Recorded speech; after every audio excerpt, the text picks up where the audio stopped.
So my name is James Barber. I'm a detective with the Show Low Police Department. Generally speaking, most property-related crimes or person-related crimes, right, are people under the influence of something, whether it's a drug, whether it's alcohol, or something. They're committing the crimes, the thefts, the shopliftings, the burglaries, to gain, get the money so they can pay for their addiction. But I didn't realize how busy this town is, right? And this mountain in general is. And again, I think that comes, just all of it. It's like, holy cow, we have so much to do. And I would say that our local agencies, and in my experience, it's kind of like the Goldilocks effect of, this one's too busy and not enough, that kind of thing. We have just enough people to get by, but we all need to pull our weight, you know what I mean? And it keeps all of us very, very active and very busy, and we put a lot of responsibility on, ourselves and our officers. We're seeing a lot of people that are just passed out, right? Parking lots, local convenience stores, the gas stations, etc. People are just, they use the drug, and it's an opioid, so it's bringing everything down. It's bringing their respiratory and their cardiovascular systems down. Their blood pressures are going down. Everything's dropping, right? You have your local characters or whatever, they're not bad people, they're just interesting. And one of our jobs, as police officers in our community is to know people in the community.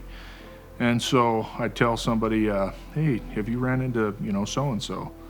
And he's like, well, I just took a death report on her or him, and it's like, that really? You scan through different cases and stuff like that, and or it might say deceased or something like that, and sometimes it is. It's like,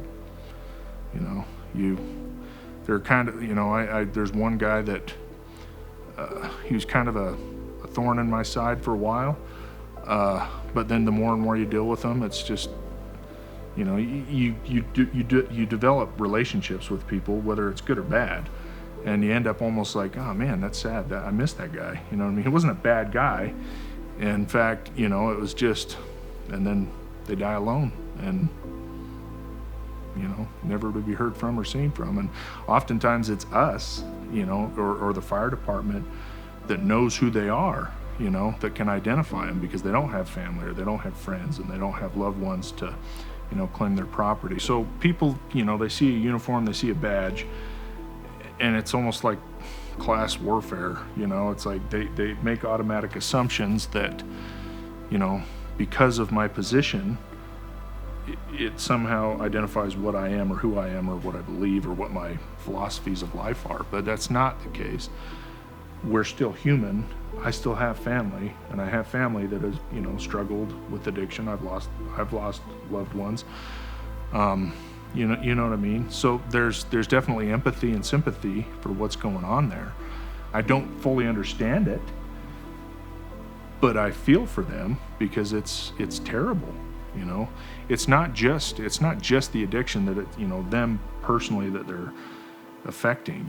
It's their loved ones, it's their family, it's their community, it's everything. It's this bubble of, it's like a black hole.